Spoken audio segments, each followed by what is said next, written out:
Moi j'utilise un tapis de yoga avec un oreiller, un masque de sommeil, une gourde et des mouchoirs. Donc c'est l'idée d'inspirer et d'expirer en continu. Donc on inspire par le nez, idéalement, et on expire par la bouche. Et on essaye de ne pas créer d'interruption entre l'inspire et l'expire. Salut à tous, je m'appelle Aurélie, je suis masseuse de bien-être et je vous souhaite la bienvenue dans ce podcast que j'ai appelé Encore Massage, le podcast. Aussi, j'ai un cabinet à Cergy dans le 95 et un autre à Paris dans le 18e où je peux vous recevoir pour vous faire virevolter l'essence dans un espace de relaxation.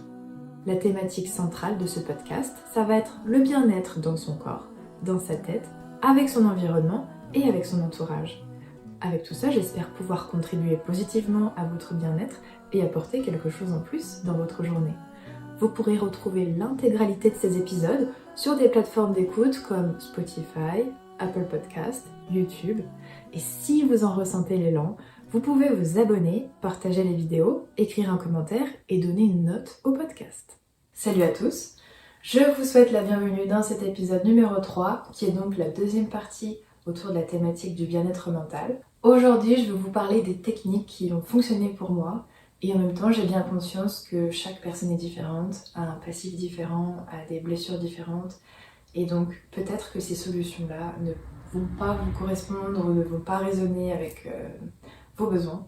Donc n'hésitez pas à faire le tri, à prendre ce qui résonne pour vous et à laisser ce qui ne résonne pas, en restant évidemment bienveillant dans les commentaires et à juste être curieux, voilà, de ce qui existe autour. Si vous êtes dans une situation qui nécessite une prise en charge médicamenteuse par un médecin ou un psychiatre, ces solutions-là peut-être ne seront pas suffisantes ou pas adaptées. Donc je vous laisse faire usage de discernement par rapport aux options que je vais vous proposer. En premier, j'aimerais bien vous parler d'une technique qui s'appelle la méthode NERTI. Donc NERTI, ça veut dire nettoyage émotionnel rapide des traumatismes inconscients. Je vous en avais parlé dans la vidéo précédente de la partie 1, mais sans vraiment rentrer dans les détails. Donc là, j'aimerais vous en parler un peu plus en détail. Donc c'est une méthode qui s'adresse à des personnes qui ont des phobies, de l'anxiété, certaines angoisses, et évidemment des contre-indications qui sont explicitées sur le site internet. Donc je mettrai le site internet en description. Il y a plusieurs formules, donc il y a soit la formule pour faire les libérations émotionnelles sur vous-même, voilà, en toute autonomie, avec un protocole simple.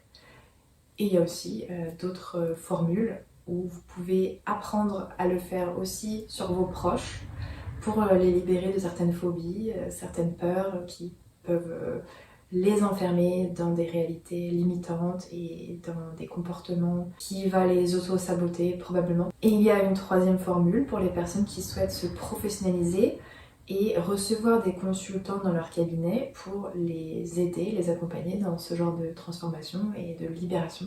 Et donc c'est encore un autre cursus qui va un peu plus loin.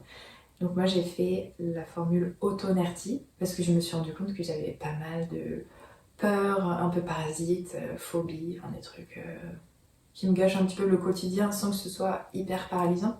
Donc cette approche a été créée par Luc Gégère, qui à la base lui aussi était quelqu'un de très anxieux et aujourd'hui voilà, il propose cette méthode pour se libérer, pour avoir une vie plus abondante, plus riche et des relations humaines plus faciles. Dans la théorie qu'il apprend, c'est à comprendre que le cerveau, il est divisé en 3 parties. Le cortex préfrontal, où il y a le raisonnement logique avec les pensées rationnelles.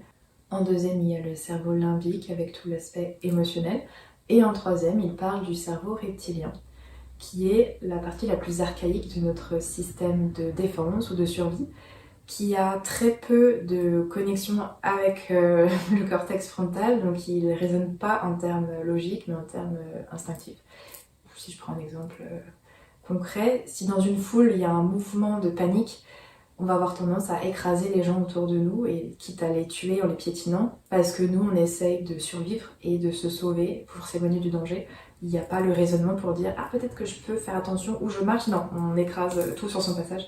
Et après peut-être on réfléchit en se disant oups oui il y a des gens, mince, zut, voilà. Donc le cerveau reptilien, lui son truc c'est survivre à tout prix. L'idée dans cette méthode, qu'on soit seul en autonomie ou accompagné par un thérapeute, c'est de passer par les sensations physiques pour transcender une peur ou une phobie ou un trauma. Et comment on arrive à transcender cette peur? C'est en allant jusqu'au bout du processus, c'est-à-dire laisser le corps faire son travail naturel de libération de la mémoire traumatique, en laissant vivre toutes les émotions, toutes les sensations qui ont à se dérouler d'elles-mêmes.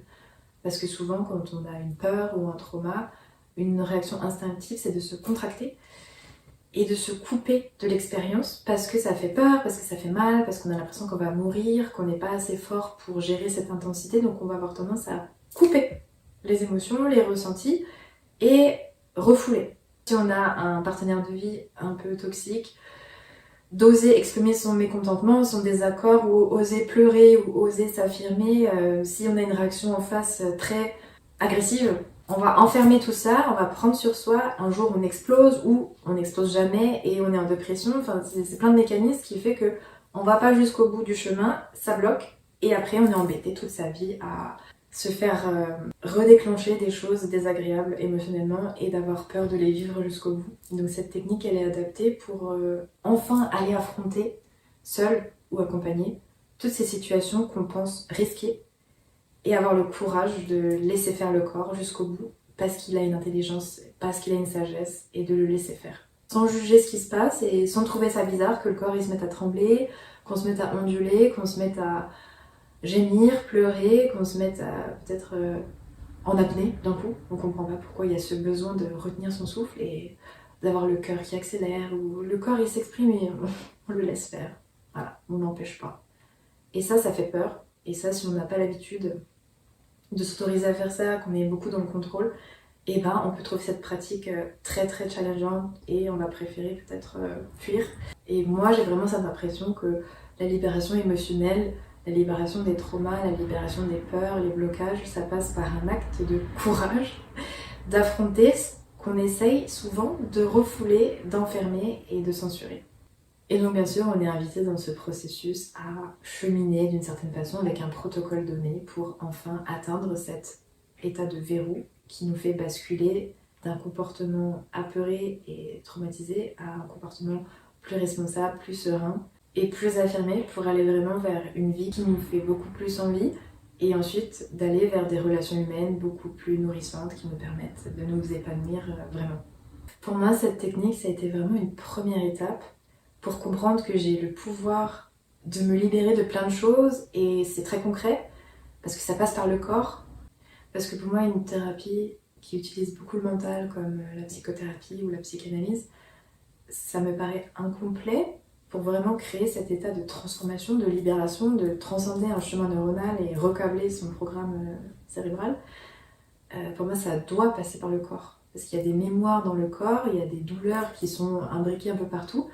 Et en alliant le mental au corps et à la conscience, on fait des sauts quantiques, enfin ça va beaucoup plus vite. Mais tant qu'on n'en a pas conscience, il se répète en boucle, en pilote automatique, et puis on comprend pas pourquoi, c'est toujours pareil, ça se répète et que c'est chiant. Donc ça, c'était ma compréhension de ce genre de thérapie brève.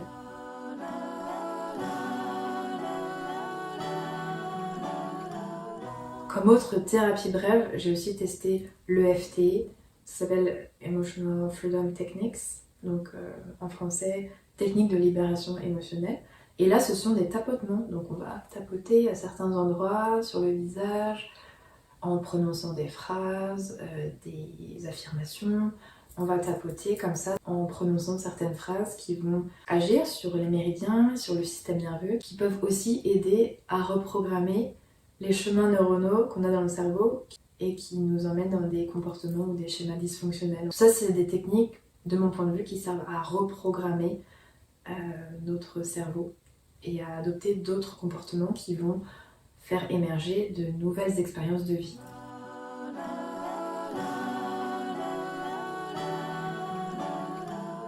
On a aussi l'hypnose qui permet d'avoir une approche différente au niveau de l'inconscient ou du subconscient. Je suis vraiment pas spécialisée là-dedans, donc je pense que ça va être maladroit ce que je vais essayer d'expliquer. Mais l'idée, c'est vraiment d'aller, encore une fois, au fond des choses, au niveau du programme. Imaginons que le cerveau, c'est un énorme programme informatique où on peut installer et désinstaller des applications à souhait, de manière illimitée, Parce qu'on a tous à notre disposition cette neuroplasticité cérébrale qui nous permet d'agir vraiment sur nos comportements. On va pas dire notre personnalité, mais au moins sur les comportements qu'on a chaque jour dans notre attitude, dans notre façon de parler, dans notre façon de nous comporter, notre façon de réfléchir, notre vision de la vie, nos croyances, nos perceptions. On a tous cette façon de penser qui peut évoluer en changeant le programme source et en désinstallant ou en réinstallant des nouveaux programmes. Non, évidemment, on n'est pas des machines, je parle de programmes comme si on était une intelligence artificielle ou je sais pas quoi, mais en vrai, dans le cerveau humain, si vous étudiez un peu les neurosciences, il y a vraiment cette idée de flexibilité et de transformation de schémas neuronaux.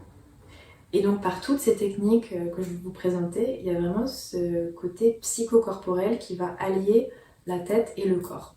Puisqu'on ne peut pas dissocier le corps de l'esprit, pour moi c'est quelque chose d'assez compact et d'assez complémentaire.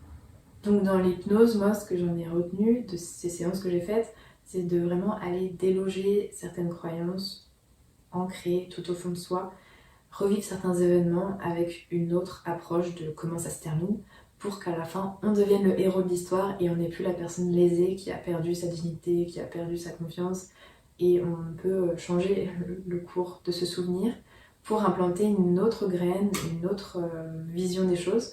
Et ensuite, quand on revient à notre état normal, quand on sort de cet état modifié de conscience qui est l'état hypnotique, et qu'on revient à nous-mêmes à une activité cérébrale normale, on peut apercevoir des changements par la suite. Donc ça peut être des thématiques comme mieux dormir, arrêter de fumer, trouver une façon de réguler son poids, comment avoir plus confiance en soi, toutes les phobies en mode agoraphobie, claustrophobie. Il y a plein de choses qu'on peut travailler avec ce genre d'outils-là, qui pour moi constituent des thérapies brèves, parce qu'en principe ça ne devrait pas dépasser une quinzaine de séances pour qu'on puisse voir un résultat. Donc si vous sentez qu'au bout de je ne sais pas combien de séances, vous voyez aucun changement, et qu'à l'inverse, cette peur, elle est de plus en plus épaisse et qu'elle prend de plus en plus d'espace dans votre vie, c'est que soit la thérapie, celle-là, n'est pas adaptée, ou soit que l'approche du thérapeute ne vous correspond pas.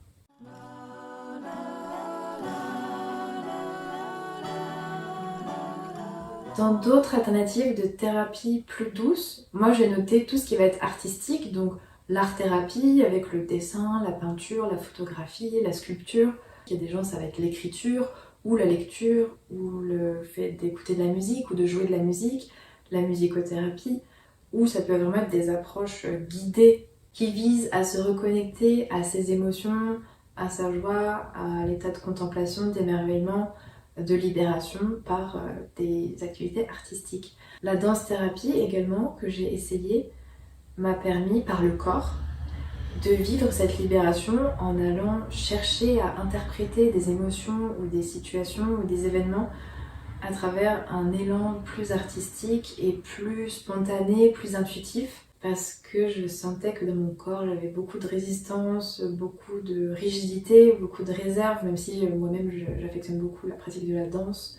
Et ça vise à reconnecter les personnes à leur corps, à retrouver cette symbiose, à retrouver cette fluidité, cette souplesse et cette communication entre le système nerveux et le corps pour mieux apprendre à définir son schéma corporel, ses limites, au lieu d'aller trop loin et de se blesser très souvent parce qu'on ne ressent plus ses limites.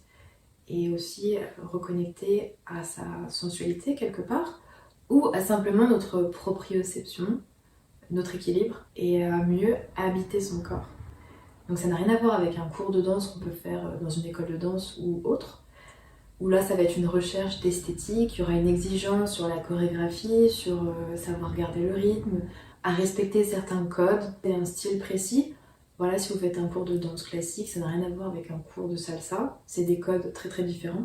Et là, l'idée, je trouve, dans la danse-thérapie, c'est vraiment d'approcher la danse sans attente d'esthétique. On n'est pas là pour être des danseurs professionnels ou d'être dans une recherche de performance, c'est vraiment juste être soi-même, laisser son corps s'exprimer avec ou sans musique, d'être dans cette recherche juste de ressenti. C'est plus une introspection, quelque chose d'un peu plus méditatif, je trouve.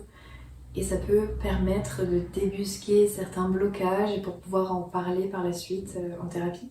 Dans ces ateliers que j'anime, je propose parfois aux participants lors de certains dispositifs, de reproduire par mimétisme tout ce que je fais pendant 3 minutes, et après, on échange. Et c'est moi qui reproduis ce qu'ils font pendant 3 minutes. Et il y a certaines personnes pour qui cet exercice est très confrontant, parce que ça veut dire qu'ils doivent prendre le lead, prendre la main, et devoir être créateurs de ce moment, et de conduire cet espace par eux-mêmes. Et donc là, on peut être face à différentes réactions, des gens qui sont hyper contents d'avoir la main de cette façon et qui se prennent au jeu vraiment dans quelque chose de très léger, très enthousiaste, et d'autres qui sont pétrifiés, terrorisés de se dire oh, mais je sais pas faire ça, mais comment je vais... Non, Et ils sont paralysés. Et après on peut en discuter pour savoir qu'est-ce qui se joue à ce moment-là, et d'où la dimension thérapeutique quand on parle de danse-thérapie, d'aller voir ce qui se passe pour la personne et comment elle peut aller plus loin dans ce genre de blocage et de retrouver cette belle fluidité dans son corps et par la suite dans sa vie personnelle de ressentir les transformations dans ses interactions sociales et d'avoir des résultats là où avant ça bloquait, où il y avait des peurs et là, hop, ça libère. J'avais fait une vidéo sur la danse-thérapie il y a quelques années pour présenter un peu les ateliers que moi je donne et que je propose, donc je vais pouvoir vous remettre le lien si ça vous intéresse de faire des séances de danse-thérapie avec moi.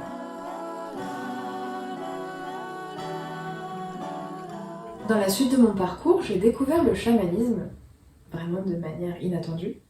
Pour moi, cette pratique, elle est universelle et intemporelle, parce que ça fait longtemps qu'il y a des chamans, les grands sages de village qui ont une sagesse, une intelligence, une intuition hors norme et qui communiquent avec les esprits ou les ancêtres parce qu'ils jouent le rôle d'intermédiaire entre le monde des vivants et ceux des morts. Donc pour moi, dans mon éducation religieuse, le chamanisme, ça a été dépeint comme quelque chose de très dangereux, de malsain, de démoniaque, le maraboutage, enfin les choses, sorcellerie, tout ça et compagnie. Donc quelque chose a priori à éviter à tout prix. Comme si c'était hérétique de chercher à comprendre ce qui se passait de ce côté-là, de vouloir creuser un peu plus, de s'intéresser ou d'en être curieux. On peut avoir des peurs plus ou moins irrationnelles à ce sujet. À juste titre, parfois il y a des choses, il faut vraiment faire usage de discernement avant d'aller dans certains établissements. Et donc j'ai longtemps hésité avant d'explorer ce genre de choses, même si j'ai exploré que en surface, vraiment. Mais au moins d'être curieuse et de ne pas porter de jugement négatif ou de faire preuve d'intransigeance par rapport à ce sujet.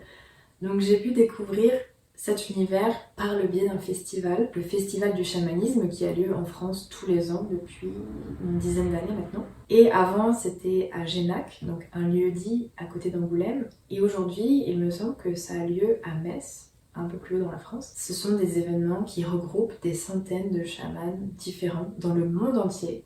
Et je trouve ça incroyable et exceptionnel parce que, en général, si on veut faire une expérience chamanique, c'est d'aller directement chez eux, si on veut vraiment quelque chose d'authentique. Donc dans leur village, suivre leurs mœurs, être introduit par quelqu'un de confiance, et c'est peut-être un peu plus difficile, ou alors peut-être qu'il y a des voyages all-inclusive qui est proposé sur internet pour rencontrer le chaman, je sais pas où, au Pérou, et parler avec les autochtones ou je sais pas quoi, un truc très encadré.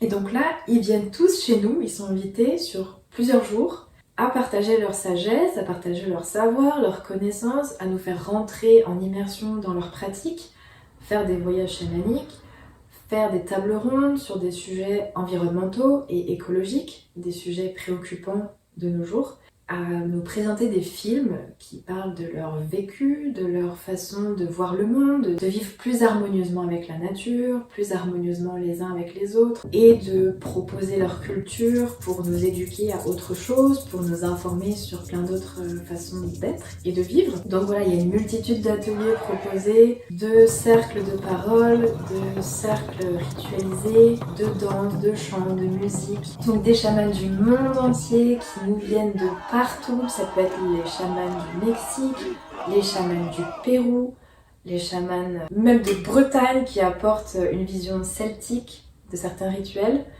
les chamans d'Afrique, de Mongolie, de Russie, il y en a d'un peu partout. Et ils viennent tous avec leur sagesse, avec leur connaissance, avec leur envie de transmettre, de nous faire découvrir toutes ces pratiques à un prix que je trouve plutôt abordable pour la qualité de l'expérience. Et je suis repartie de là avec une nouvelle vision de la spiritualité, de certaines pratiques qui m'ont beaucoup bouleversée, de nouvelles perceptions, de nouvelles prises de conscience qui font que ça enrichit ma vision de la spiritualité, de ma vision du rapport au monde, au vivant, à la nature, aux interactions humaines. Donc pour moi, ça a été vraiment transformateur d'être en contact de ces personnes, d'avoir pu tisser des liens avec des participants qui sont encore aujourd'hui présents dans ma vie et qui me nourrissent encore de plein de façons différentes par leur richesse et leur maturité spirituelle sur certains sujets, qui m'ont aidé à grandir et à cheminer sur plein d'aspects de ma personnalité. Donc ça a été une découverte de la transe chamanique, déjà, et de certains rituels, par exemple le Temazcal, donc les huttes de sudation où on vit des choses vraiment intenses émotionnellement, qui aident à se libérer, à se purifier au niveau émotionnel, psychocorporel, à redécouvrir ses limites physiques et mentales et à être en communion avec un groupe, à être tous ensemble dans une expérience, à plus ou moins souffrir, mais être dans une joie à la fin, d'être libre, de se sentir connecté. J'ai l'impression que c'est vraiment un voyage initiatique de connexion à soi et aux autres. Et c'est vraiment puissant. Enfin moi, le chamanisme, ça m'a appris à me reconnecter à cette faculté, à cette capacité de rentrer en transe. Et pas rentrer en transe parce qu'on est possédé par un esprit démoniaque ou je sais pas quoi, qu'on peut imaginer, on peut imaginer plein de choses quoi. Quand on parle de transe, ça peut faire très peur, on peut avoir beaucoup d'a priori. Notamment moi, avec cette éducation que j'ai reçue, la transe, c'est très très mal vu. Ça veut dire qu'on est possédé, quoi. Qu'il faut faire appel au pasteur qui nous exorcise. Enfin, c'est un bordel. Et du coup, cette faculté de rentrer en transe, moi je l'ai pas découvert par une initiation chamanique d'un chaman qui m'accompagne dans cette démarche, c'est vraiment de manière intuitive, où un jour chez moi je me sentais triste, sûrement suite à un choc émotionnel que peut représenter une rupture amicale, ou une rupture amoureuse, ou une mauvaise nouvelle, ou quelque chose qui me bouleverse et qui me fait rentrer dans un état de confusion, d'être déstabilisée, d'être enragée, ou d'être dans un état émotionnel vraiment très intense. Et là, à un moment donné, j'ai senti une émotion qui arrivait, donc bah voilà, je me mets à pleurer, je laisse faire, comme j'avais appris déjà à le faire avec Nerti, avec d'autres techniques. Et tout d'un coup, je me rends compte que mon corps, il part en roue libre. Il commence à trembler, à onduler, il commence à faire des spirales, à faire des mouvements très très saccadés, à émettre des sons, à hurler, à convulser. Et je me suis dit, ok, est-ce que ce serait pas une crise d'épilepsie ? Est-ce que je deviens folle ? Est-ce que c'est une maladie ? Est-ce que je suis en train de développer des psychoses, des troubles psychotiques ? Ça fait très peur parce que on est toujours tellement dans le contrôle, en général, à vouloir ne rien laisser transparaître ou à toujours maîtriser ce qui se passe, à ne rien laisser au hasard. Et dès qu'il y a ce genre de manifestation physiologique ou émotionnelle, c'est tellement intense et c'est débordant, ça crée une saturation psychique où le mental, si on l'écoute, eh ben on flippe et tout s'arrête et on essaye de retourner à un état normal et voilà, on essaye de se rassurer, faire autre chose et se dire oh là là, j'espère que personne n'a vu ça, c'est flippant. Ou alors, soit on a le courage et on a l'audace d'être curieux de ce qui peut arriver et de voir si vraiment c'est dangereux ou pas et qu'est-ce que ça apporte constructivement de laisser faire le corps et qu'est-ce qui va se passer après. Et souvent, quand j'étais dans ces états vraiment de désespoir, c'est hyper impressionnant, c'est très sonore. Donc en général, je fais ça toute seule, je m'isole, je fais jamais ça en public. Pareil, s'il y a des amis ou si c'est en soirée, si c'est dans un cadre avec des clients ou je ne sais quoi, non. Je garde ça pour moi dans un espace privé et sécurisé chez moi. Il est arrivé quelquefois qu'avec certains partenaires amoureux, qu'il ait accès à cette vision-là de moi. L'émotion était tellement forte que j'ai l'impression d'être traversée par un geyser d'énergie et il fallait que le truc sorte et tant pis si la personne elle est un peu choquée. Mais ouais, du coup je me sentais assez à l'aise pour partager avec quelqu'un d'autre qui soit observateur de ça. Mais c'est très vulnérabilisant et ça peut faire très peur. Bien sûr, ça s'arrête au bout d'un moment, naturellement, sans qu'on ait à faire quoi que ce soit, sans qu'il y ait besoin de se faire injecter un produit calmant, ou sans qu'on ait besoin de prendre des substances, c'est naturel en fait. Le corps il s'exprime naturellement, et plus on a tendance à réprimer et à refouler des émotions, des choses qu'on a envie de dire, qu'on réprime, qu'on enferme, plus ce genre de crise, si elles surviennent et qu'on laisse enfin la place de prendre l'espace, plus elles sont fortes en fait, plus elles sont déroutantes. Parce qu'il y a eu beaucoup de pression. Pour moi, c'est une façon de libérer mon corps de plein de déchets émotionnels, de plein de toxines quelque part, parce qu'il y a une espèce d'étranglement qui arrive à un moment donné où il y a trop de stress, trop de foutaise dans les interactions humaines, trop de gens qui font n'importe quoi, qui prennent pas soin du lien, trop de colère, trop de frustration, trop de déconvenus qui font qu'il y a cet état de crise à l'intérieur qui a envie de tout faire péter, et au lieu de se venger sur les autres et d'avoir un comportement passif-agressif ou bien juste agressif, ou de s'en prendre à soi comme je faisais avant, de laisser sortir et de laisser juste s'exprimer tout ça de manière sécurisée, sans se faire mal. Le corps il est intelligent, il va trouver la bonne intensité sans se péter un poignet parce qu'on a tapé trop fort par terre, sans s'écorcher les cordes vocales parce qu'on a hurlé un peu trop fort. Et donc par rapport à ces expériences chamaniques, après c'est quelque chose qui s'est développé dans mes facultés de libération, d'auto-libération, de partir en transe dès qu'il y a quelque chose qui a besoin de s'évacuer. Et donc quand j'ai pris conscience qu'il n'y avait aucun risque à faire ça, et que c'était ok, et qu'à la fin je me sens libérée, je me sens plus calme, mon système nerveux est régulé, et que je trouve des solutions plus concrètes à mes problèmes, et que je trouve cette lucidité, cette clarté d'esprit de faire des choix différents et plus conscients après coup, j'ai trouvé ça vraiment thérapeutique, une transe thérapeutique du coup, que j'ai appris à développer par moi-même.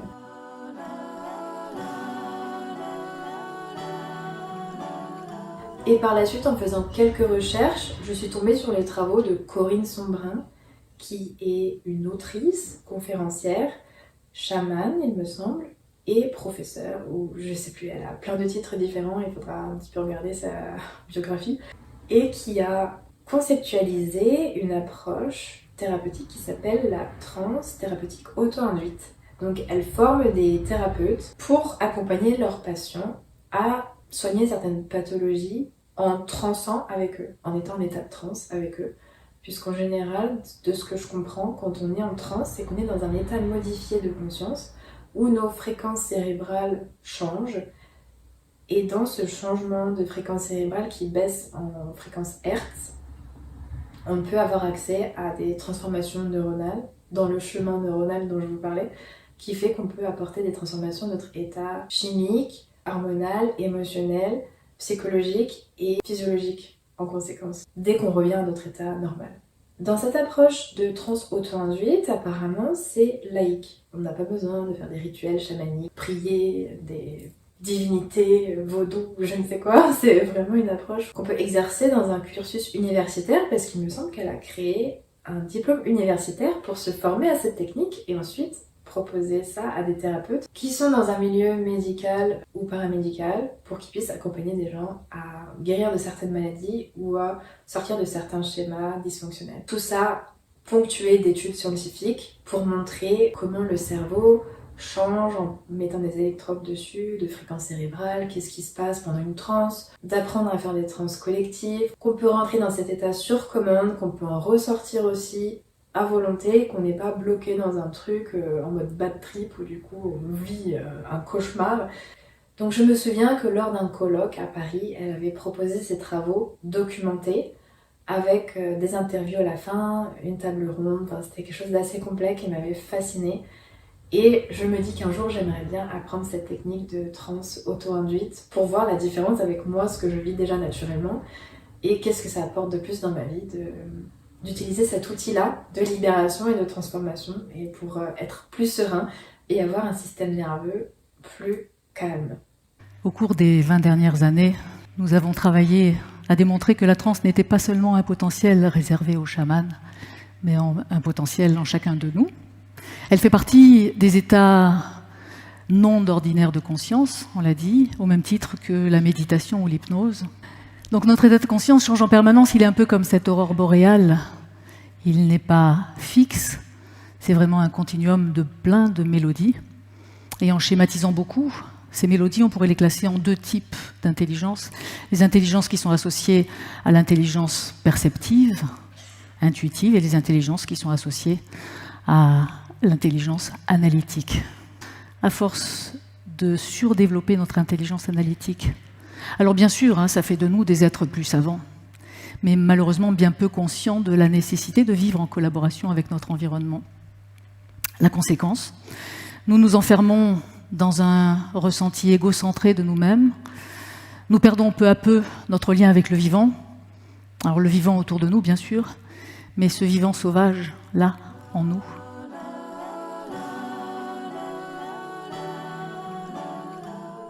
Ensuite, pour continuer dans cette lancée de libération par le corps, on peut utiliser des outils de respiration. Donc évidemment, dans les pratiques comme le yoga, le tai chi, le qigong, et toutes ces pratiques énergétiques et psychocorporelles, on va avoir cette symbiose, cette recherche d'alliance corps-esprit pour harmoniser, pour trouver une belle synergie dans tout ça et apporter une souplesse non seulement dans le corps mais aussi dans l'esprit et avoir un train de vie plus sain, une alimentation plus saine, de se soutenir dans notre vitalité. Donc dans les exercices de pranayama qu'ils proposent, donc exercices respiratoires, il y a plein de belles choses qui aident le corps à se sentir plus vivant, plus vibrant, à détoxifier l'organisme par le souffle, des respirations plus ou moins rapides, plus ou moins sophistiquées, et aussi ce qu'on va appeler aujourd'hui le breathwork. Je ne sais pas si vous avez déjà entendu cette appellation. Je ne sais même pas qui est à l'origine de ce concept. En tout cas, ce que j'en comprends, c'est que par cette respiration continue, dans un cadre temporel donné, ça consiste à reprogrammer son système nerveux. Donc on peut se dire, voilà, la séance, elle va faire 1h30. Ou 1 heure, que ce soit en consultation individuelle, en groupe, en présentiel ou à distance. Donc cette pratique vise à retrouver une harmonie physiologique, physique, émotionnelle, puisque ce qui va être au centre, c'est le système nerveux. Puisque si vous vivez un quotidien très stressant, il va y avoir beaucoup de phases de stress qui vont faire monter les niveaux d'insuline à un niveau vraiment critique et après tout le corps est dans un état inflammatoire, donc le système immunitaire aussi, donc vous risquez de tomber malade plus souvent, de développer des pathologies auto-immunes. Les inflammations créées peuvent générer de l'arthrose ou de l'acné ou des douleurs chroniques de l'intestin ou des douleurs chroniques articulaires, enfin plein de trucs moches qu'on n'aime pas. Notamment aussi des troubles anxieux, développer des troubles du comportement alimentaire ou bien troubles obsessionnels compulsifs, divers et variés. Et donc l'idée c'est vraiment de réguler ce système nerveux qui est la base de notre santé mentale, j'ai l'impression, en allant fluidifier tout ce mécanisme de gestion émotionnelle. Ça commence par un système nerveux en bonne santé et on peut y arriver par optimiser sa façon de respirer. Donc il y a des personnes en ligne qui accompagnent ce genre de travaux, notamment une femme que j'admire qui s'appelle Camille Thomas. Donc elle propose des séances 1 fois par semaine en ligne, guidées par ses soins, en musique, avec une phase de relaxation au début et une phase de relaxation intégrative à la fin. Et de voir après plusieurs mois qu'est-ce qui en découle chez vous comme transformation. Donc il peut y avoir peut-être des traumas qui sont enfin transcendés, que ça apporte des transformations dans votre comportement et dans vos interactions avec certaines personnes. Vous n'avez plus les mêmes blocages, vous n'êtes plus énervé par les mêmes choses, vous avez un état d'esprit plus serein, ou alors physiquement il y a moins d'inflammation. Vous arrivez à digérer certains aliments qu'avant vous ne pouviez pas parce qu'il y avait cette réaction inflammatoire et allergique, et là votre système nerveux, vu qu'il est plus tranquille, donc les globules rouges ou blancs qui s'occupent des inflammations, ils peuvent s'occuper d'autre chose. Donc moi j'avais testé cette technique il y a des années dans un groupe en présentiel où j'étais choquée, très clairement, de la décontraction des gens. Où j'étais vraiment déstabilisée par les manifestations corporelles et les libérations émotionnelles que je voyais sur les gens autour de moi. On était, une trentaine dans une pièce à respirer de cette façon en continu, la respiration continue dont parlait Camille, qui est très spécifique à l'exercice. Moi j'utilise un tapis de yoga avec un oreiller, un masque de sommeil, une gourde et des mouchoirs pendant ce genre de séance avec un plaid. Voilà, je me mets à l'aise, tranquillement. Donc c'est l'idée d'inspirer et d'expirer en continu. Donc on inspire par le nez, idéalement, et on expire par la bouche. Et on essaye de ne pas créer d'interruption entre l'inspire et l'expire. Donc au bout d'un moment, on est en train d'hyperventiler quelque part. Et surtout, ça nous permet d'aller dans un état modifié de conscience. J'ai jamais eu d'effet secondaire, ni d'évanouissement, ni de choses préjudiciables pour mon état de santé. C'est toujours resté des manifestations très légères, comme je vous disais, des picotements, le cœur qui accélère, quelques convulsions.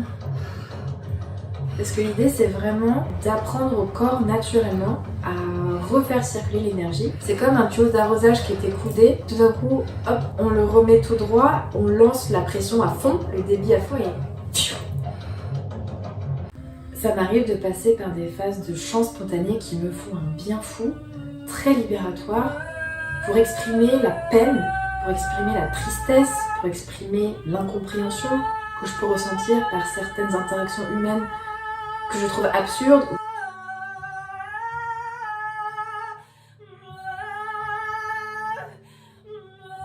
Le fait de pleurer, le fait de crier, le fait de taper par terre, le fait de se cambrer, de gémir, voilà, laisser le corps s'exprimer.